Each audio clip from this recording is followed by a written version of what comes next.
Good morning everyone. So meron ako ipapakita sa inyo. Welcome po sa Negev.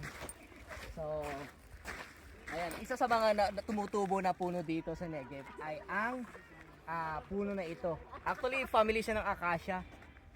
Ayun, kasi matinik siya. Acacia. Pero very matibay sa disyerto. So may mga scholars na naniniwala na ito rin yung thorns na ginamit sa crown ng ating Panginoon. Tingnan nyo. Ito. Ayan, hindi pa siya malalaki pero makikita nyo thorny siya. Ayan o. So isa sa mga tree na nakikita dito sa Negev, sa disyerto ng Negev. Acacia. Actually, it was mentioned also in the Bible. Ito nyo yung puno niya. Purong tinik na tinik talaga. Hindi mo siya pwedeng mahawakan. Kaya wala ring mga Taka may nakita nyo may bulaklak siya. Galing. Namumulaklak siya. Red yung bulaklak niya. So, ayan. At least pag may masisilungan ka. Pag mainit. 'Di ba? So, napaka-amazing mga kapatid. So, dito lang yan sa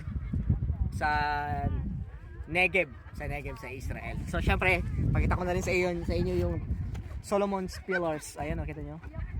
Rock formations na napaka-amazing. So, anyway, God bless. Bye-bye.